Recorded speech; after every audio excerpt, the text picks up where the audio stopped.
Hi, welcome to Revolutionary War Lectures. My name is Joel Farkas. On your screen, you see my card, and on the bottom is my website, which lists all of my lectures. And also you can see where I will be lecturing in 2021. So today's lecture is entitled Remember the Ladies, Women During the American Revolution. Part 1, Being a Woman, How Men Viewed Women. Well, Shakespeare, I guess, said it best, frailty, thy name is woman. Women were viewed by most men as naturally born, unable to understand anything of a complex nature, such as business, finance, science, law, anything that would cause stress and anxiety. Therefore, it is best to let men handle these matters. Women should remain in their natural sphere of influence, the home raising the children. Most men viewed women as being emotionally frail. Women were actually expected to become hysterical, irrational at the slightest provocation. Therefore, let's leave these things to men. Women should remain in their natural sphere of influence, the home and raising the children. Then I came across this letter. This is kind of like a letter to the editor. Notice the date, it's 1760. And this gentleman writes, and he is seeing a breakdown in society where the line separating the roles of men and women, this line is starting to break down. In his opinion, woman was to serve her husband, train her children, rather than strive for education. This is a key word here. And anything else in 18th century life considered the domain of male. So what is happening that is causing this to happen? And what is happening is called the Enlightenment, the Age of Reason. This is a big philosophy that was sweeping Europe and, of course, North America. And in simple terms, it says we should no longer accept anything just because that's the way it always was. We should question everything. And that includes the prejudice that women are born intellectually and emotionally inferior to men. A couple women early on, Eliza Wilkinson, I won't have it thought that because we are the weaker sex as to bodily strength, we are capable of nothing more than domestic concerns. Judith Sargent Murray was one of the first women to have something published. Newspapers, etc., just didn't publish anything by women. If a woman got something published, she often, almost always actually, had to use a pseudonym. At any rate, Judith Sargent Murray challenged the view that men had greater intellectual capacities, were smarter than women. She argues that whatever differences existed were the result of prejudice and discrimination, and this includes the lack of education. Now let's look at how men viewed women backfired. And the Academy Award for the Best Actress goes to Peggy Shippen Arnold, as in Mrs. Benedict Arnold. So let me set this up for you. Benedict Arnold has become Commandant of West Point, which is a key strategic military location. He's also become a spy. A traitor. So Britain sends up a spy to get the defensive plans of West Point, which Benedict Arnold gives him. And on the way back, he stopped. The spy is stopped by just a random roadside check. They find the papers in his boots.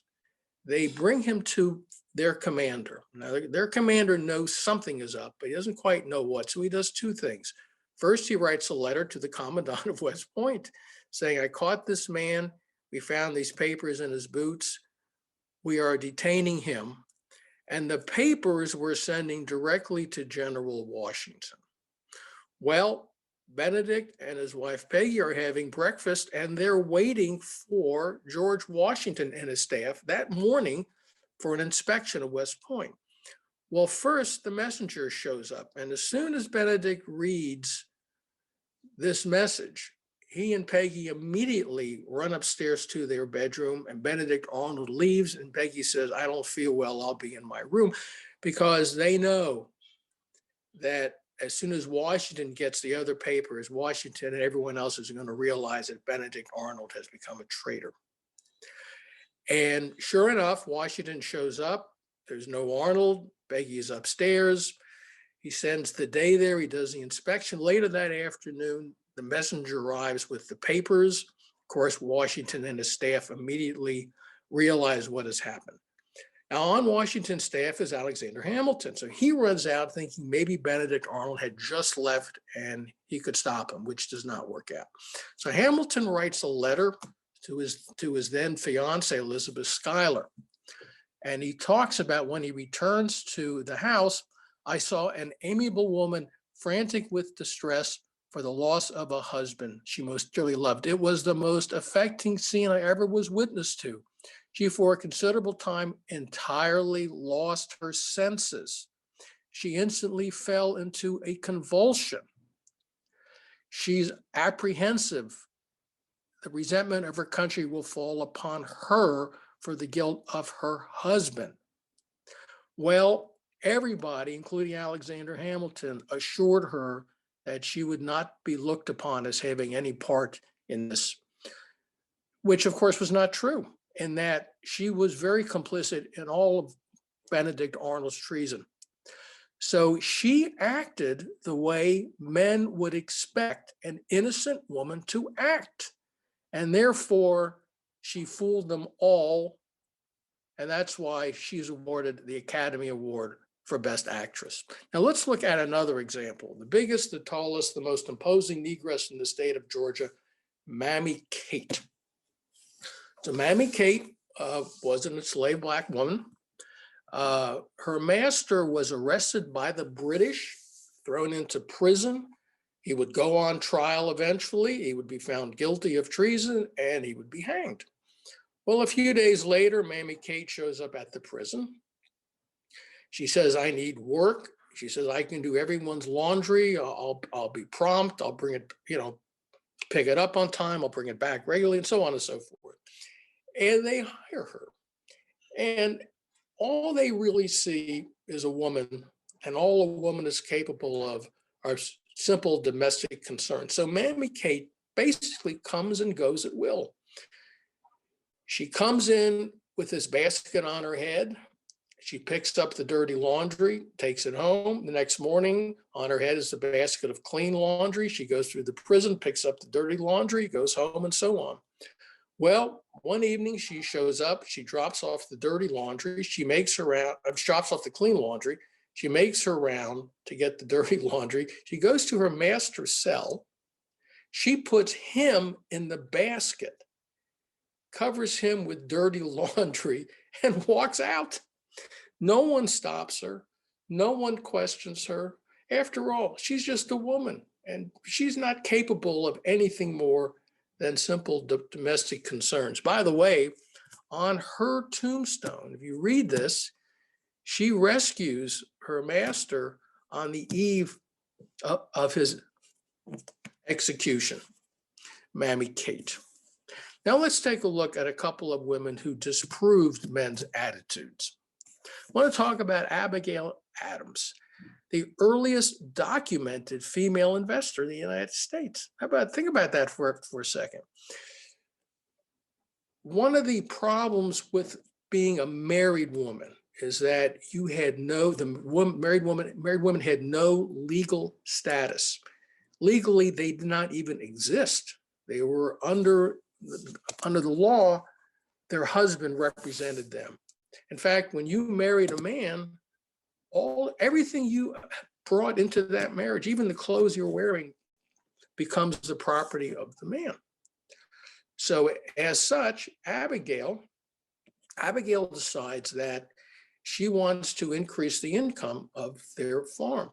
John goes to the Continental Congress and says to Abigail, rent out our land, make a nice 1.5% on it, and that'll be great. And Abigail says no, says to herself, no.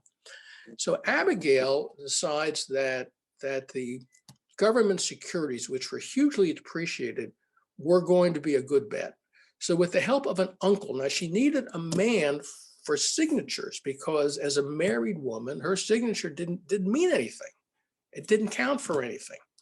So an uncle helps her, and Abigail starts buying these depreciated securities, and they pay off. And she starts making 20 to 25% return a year. So I'm going to stop there, but we're going to pick up the thread of the story in a moment. So what were the expectations of women? Very simply, to have children and then to have more children.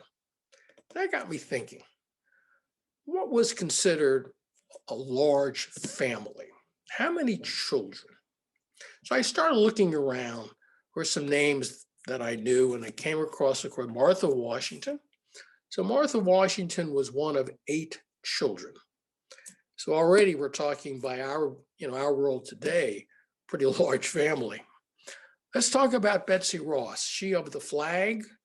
I hate to tell you this, but Betsy Ross did not create our first flag. That's really an historical myth. However, Betsy Ross was one of 17 children. 17. I was doing some research on women spies, and I came across this tombstone. Here it says mother of 22. And that got me thinking, what's the record? Is there a record of the most children born by one woman? Well, according to the Guinness Book of World Records, there was a woman in Russia, actually in the 1700s, and they have the records from the local church, and the records are still in existence. This woman bore 69 children. Yep, you heard me right, 69. So everyone always says right away, that's impossible. Well, it's not. It's multiple births.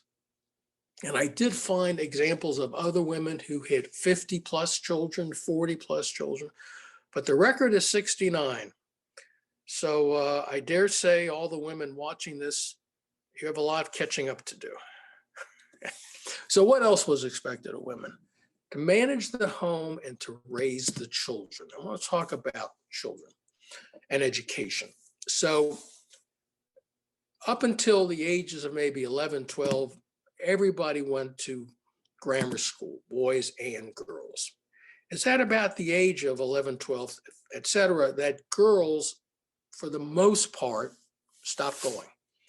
They were then homeschooled, but not so much education as things that would make them a good wife, a better wife, a woman that someone would want as a wife, how to cook, how to sew, and so on and so forth.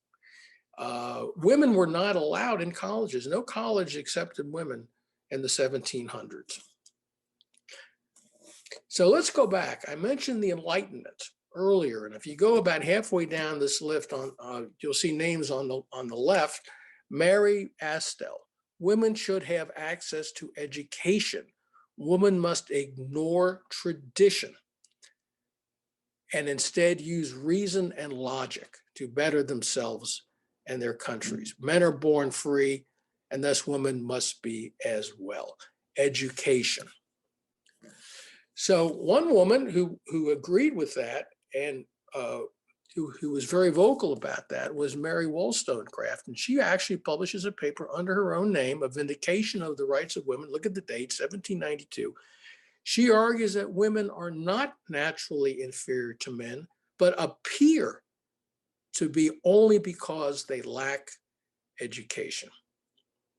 Just as an aside, Mary Wollstone had a daughter also named Mary, who gets married, and under her married name, she writes a book called Frankenstein. Yep, Mary Shelley wrote Frankenstein. Remember that she wrote it, it was published in 1818. Isn't that amazing? Over 200 years ago, Frankenstein. Now, as I said earlier, not every man felt the way that most men did, and one exception was Aaron Burr. Yep, Aaron Burr. Nowadays, everyone thinks of Aaron Burr as the dastardly villain who killed Alexander Hamilton. And Burr was a controversial figure then, and he still is today in many ways. However, in this particular regard, He was an early advocate of women's rights. Now, he had a daughter named Theodosia. And Burr felt that women were fully the intellectual equal of men, and it was only their lack of education that held them back. And this article alone, education's here literally 5 times. So he decides that he's going to prove it. And he gives his daughter the best education available. By the age of 3, she'd learned to read and write. By her 10th birthday, she had finished all 6 volumes of The Decline and Fall of the Roman Empire. I couldn't get past page 2. Unfortunately, at the age of 14, Theodosia's mother dies, also of course, Ehrenberg's wife. And Theodosia becomes a woman of the house, and she is so intellectually equal to men that she hosts dinner parties, of which there were diplomats and other dignitaries. And she is able to be an equal because she had education, and Aaron Burr proves his point. So how did women survive during wartime? Well, if you had a home, if you had a farm, if you had the means, the wherewithal, you stayed home to protect what you had. And it was dangerous. It was dangerous, but not everybody. In fact, more people women found themselves in a situation where they just couldn't support themselves in any way. They would literally be destitute and starve. So they followed the army and they become camp followers. Now, for some reason, we have this vision of camp followers as being prostitutes. It's just not true.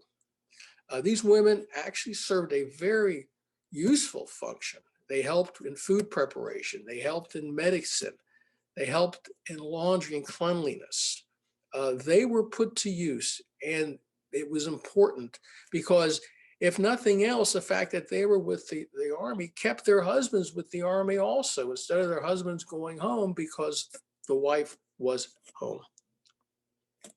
Now, not all women wanted to just follow the army. Some women actually wanted to fight, and it was illegal for a woman to join the Continental Army. But that didn't stop Deborah Sampson. She decides she wants to fight.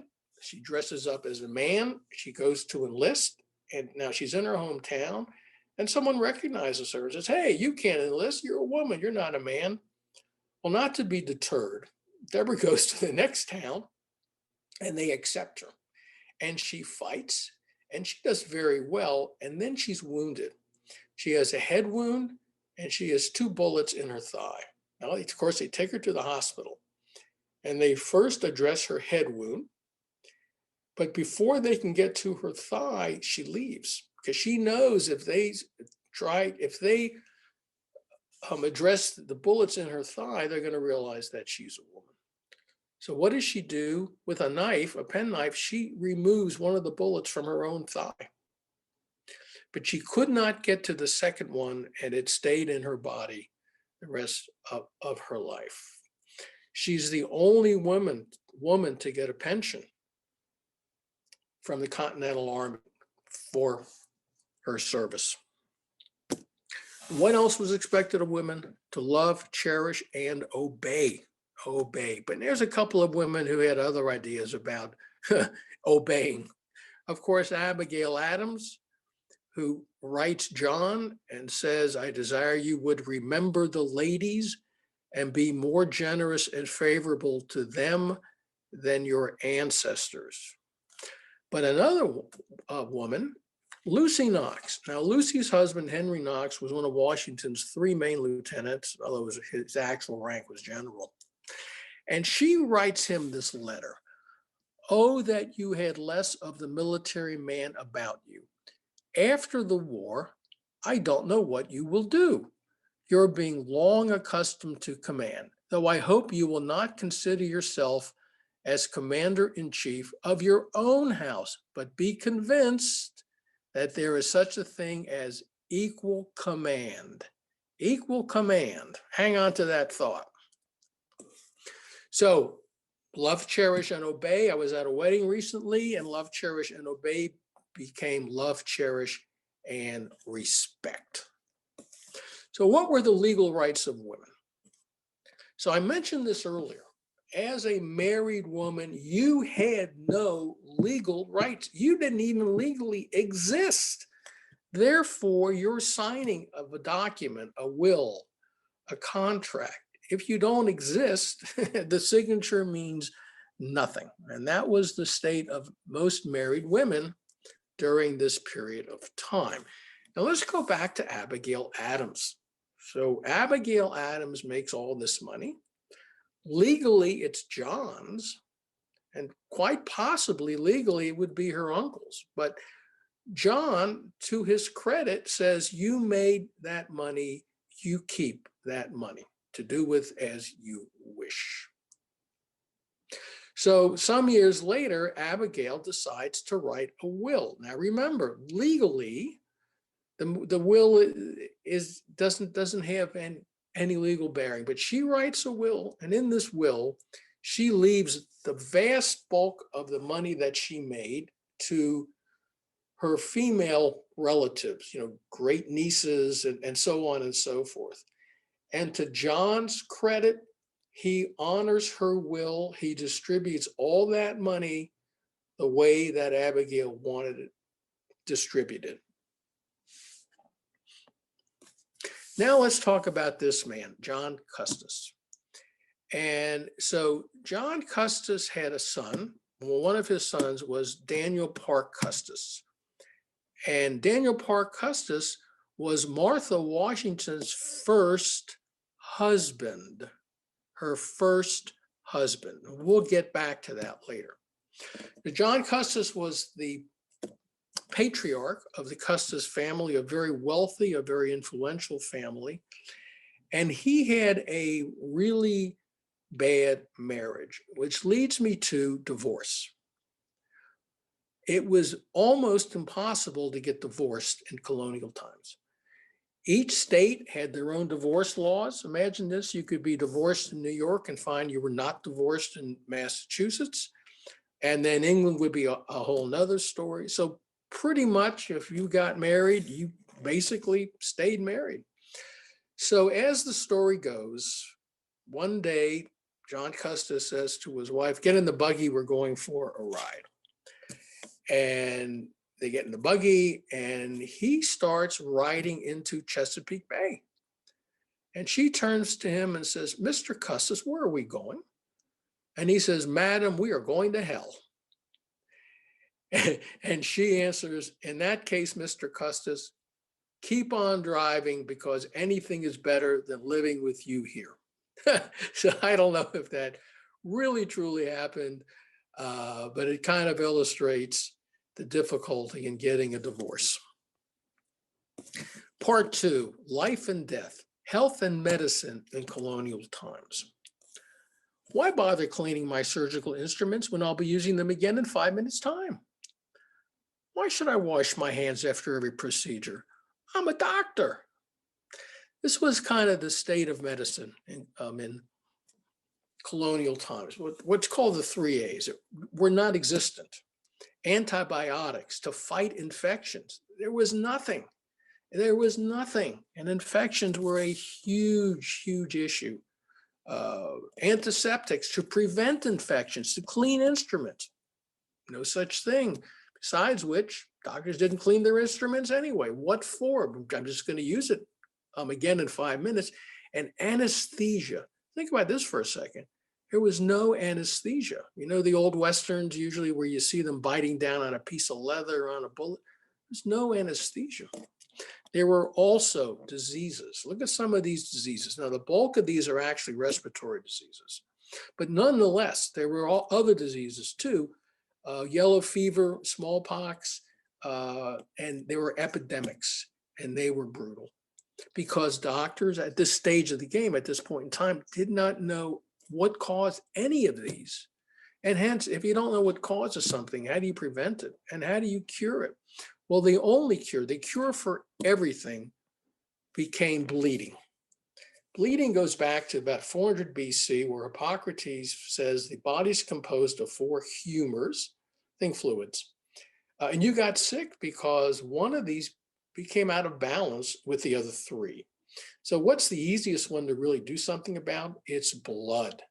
So people would be bled, and the idea was, or the theory was, bad blood would go out and it would be replaced by good blood. Well, of course, we know that that is not true, but at the time, in colonial times and earlier, of course, this is how almost any kind of an illness was treated. I want to talk about what I call the bravest of women, Abigail Nabby Adams, Smith married name. This is the eldest daughter of John and Abigail Adams. At the age of about 44, it was discovered that she had breast cancer. She went to all the top doctors, of course, and they all agreed that it was breast cancer and that it had to be addressed now, so before it was too late. So she has her left breast removed. But do you remember when I said there was no anesthesia? That's why I call her the bravest of women. Childbirth in colonial America. On average, 1 out of 8 women would die giving birth. Now, that's not 1 out of 8 births. That's 1 out of 8 women. One of them, on average, would die somewhere in the years when they gave birth. If you look at this statistic up on top here, this is New England, where it was actually a little bit better because the South had even more diseases. But mortality, first year of life, up to 20% did not survive the first year of life. And survival to adulthood, 35 to 40% failed to reach adulthood. That's one of the reasons why you needed large families, a lot of children, because unfortunately, in many cases, some of them, maybe even a lot of them in any given family, were not going to survive. So what do you do if you're pregnant? Well, what you really wanted was a midwife. You see, midwives, midwifery as it's called, only did one thing. They delivered babies, that's it. A doctor might go from cutting off a gangrene arm to delivering a baby. Now remember, they don't wash instruments, they only wash their hands because they don't have any idea about infection. So you stand a risk of getting whatever infection, whatever bacteria is on this doctor's hands or his instruments. Whereas a midwife does one thing, delivers babies. So the most famous midwife that we know of is a woman named Martha Ballard. And the reason is she kept a diary, which was published and won the Pulitzer Prize. She was a midwife for many, many, many years. And her great niece was Clara Barton, founder of the American Red Cross. Now, Clara Barton was also a nurse. And at this point, I want to talk about the greatest nurse I have ever known. And that is my mother. There is my mother when she became a registered nurse. She was a nurse for over 50 years. Nursing was her love, her life, people. My mother was a great woman. And her greatest accomplishment was me. Yep, there I am, my mother's greatest accomplishment. All right, you're saying to yourself, hey, this is a lecture about women, so get off the screen. And I will. However, just to finish this, there's my wife, Debbie, with our twin granddaughters, who I think are about 2 weeks old there. So, okay, let's move on. Our country's first ladies. But first, let's talk about our country's first mother, at least as I call her, Mary Ball Washington, the mother of George Washington. What was the relationship between George and his mother? Well, I came across this article, complicated, very complicated. And up until about, 5 or 10 years ago, most historians looked upon Mary Ball Washington as not a particularly good mother, a particularly warm and loving person. One of the reasons they came to that conclusion, when George wrote letters to his mother, he addressed his mother, honored madam. How many of you address your mother as honored madam? And he would sign these letters, your most dutiful son. Well, obviously, there's a lack of what we would call warmth. On the other hand, again, about 5 or 10 years ago, historians started to reassess Mary Ball's influence on George, and they're now saying that she instilled in him the qualities of fortitude and purpose. The two most important qualities that led him be successful as commander-in-chief of the Army and as our first president of the United States. Now, there's a lot more involved here, but the thinking on Mary Ball now is changing, and she's looked upon in a much more favorable way. So Mary Ball had 6 children, 5 of which survived to adulthood. You can see she lived to the age of 81. We have this misconception that people lived to about 30 and then died. It's not true. And you'll see other ages here also. But now let's go to what we call our first lady, and that would be Martha Washington. I came across this. This is Martha at the age of 8 years old. So Martha's maiden name was Dandridge. And at the age of 18, she marries Daniel Custis. Now, remember, we spoke about Daniel Custis's father, he who could not get divorced. So they were married. Martha and Daniel were married for 7 years. They had 4 children. And unfortunately, in 1757, Daniel died of a heart attack. And ironically, this is a painting done of Martha in 1757. 2 years later, she marries George. Now, when Martha married George, 2 of her 4 children had died.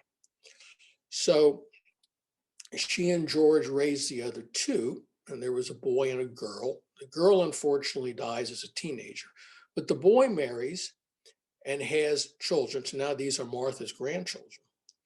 And one of these grandchildren, Martha and George raised, and that's George Washington Parke Custis. This is a painting done of him. You can see the year in 1808. So he grows up. This is an actual photograph, as we would call it. And he has a daughter, and this is a painting of his daughter. And his daughter marries Robert E. Lee. Have you ever been to Arlington National Cemetery and you look up on the hill and you see this mansion? Although technically it's not called that today, but a lot of people still call it the Custis Lee Mansion, and that's the background. That's where those 2 names come from.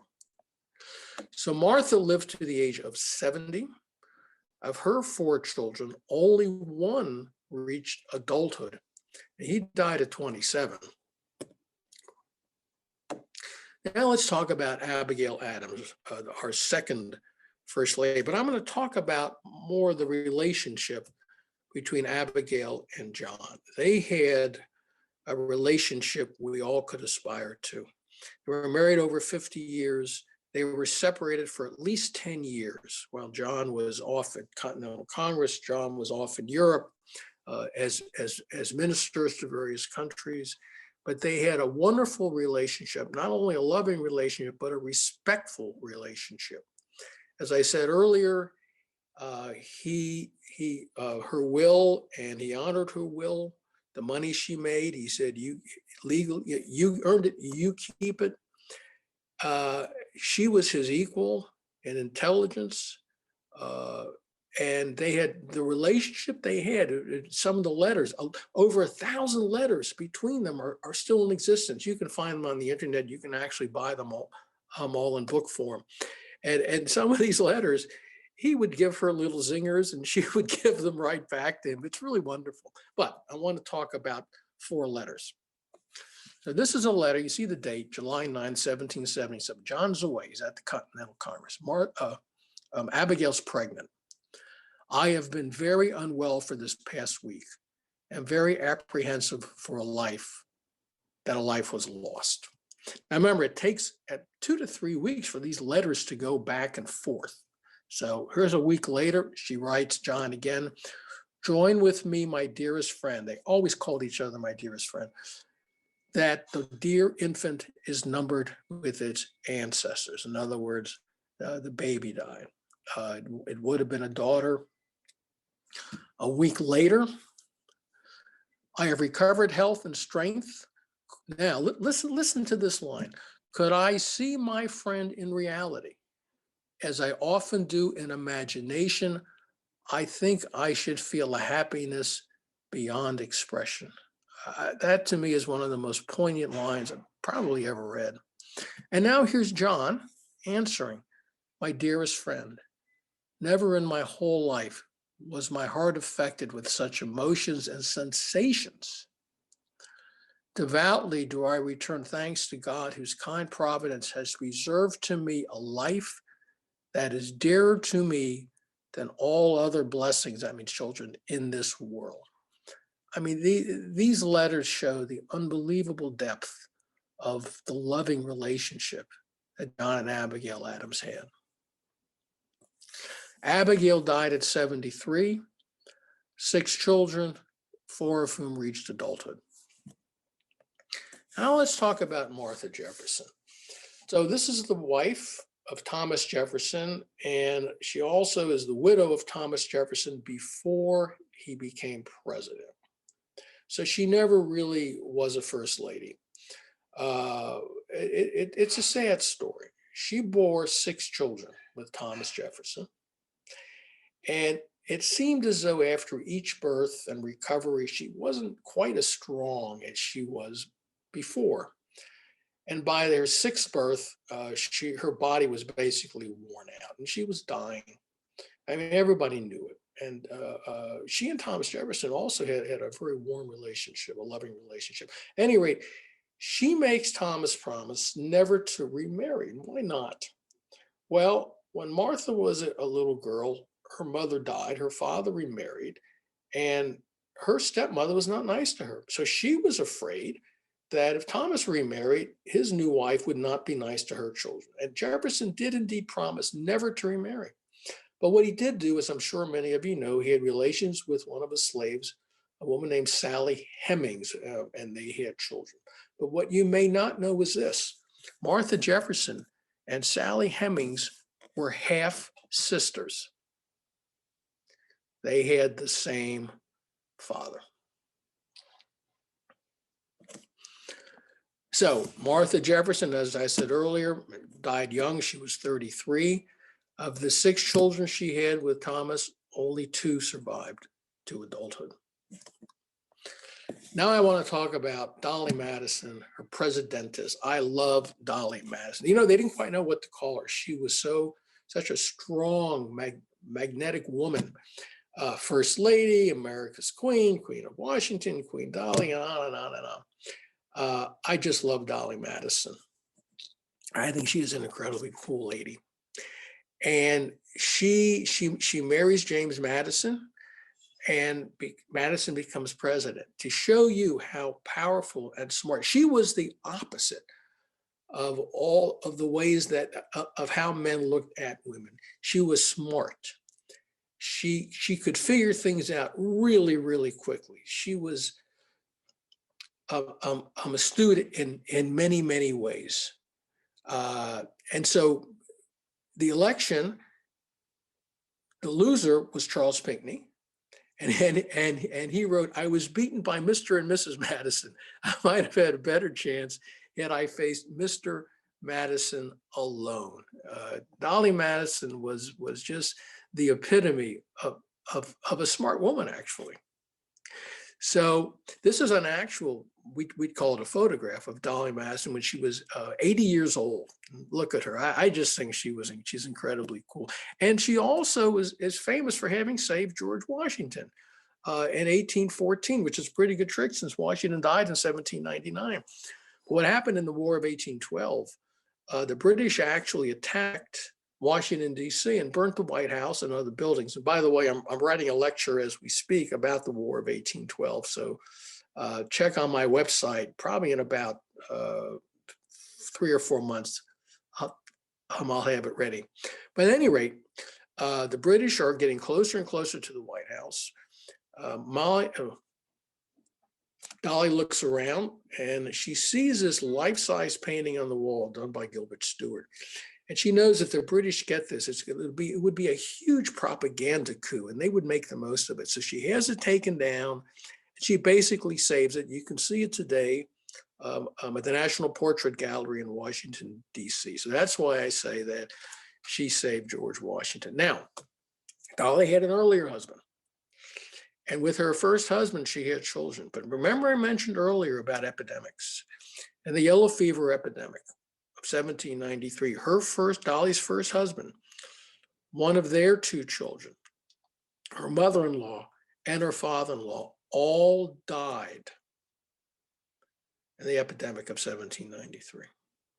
So just to finish this out, as you can see, Dolly was 81 when she died, and she had no children with James Madison. So that's why I don't show total children, etc.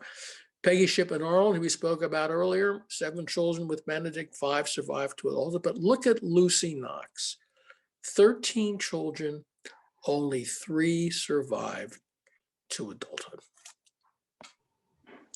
So let's go back to this letter from Lucy Knox talking about equal command. And you're probably wondering what I'm doing in the stockade. Well, my wife and I went down to Williamsburg, and before going, we each read about different restaurants to go to. And normally, we would talk it through, we would compromise, quote unquote, equal command. And for some strange reason that to this day I really can't explain to myself, I became adamant about going to one particular restaurant. And finally, Debbie said, okay, we'll go to your restaurant. So we went there and it wasn't very good. In fact, it was pretty bad. So the next day, Debbie spots the stockade and therefore there I am. So the lesson here is equal command. Don't forget it. So James Brown, the soul singer, recorded a song called It's a Man's World. Abigail Adams, in her letter to John, exhorted him to remember the ladies. In this lecture, we listened to Abigail and we remembered the ladies. So thank you very much for watching, and I hope to see you all again soon.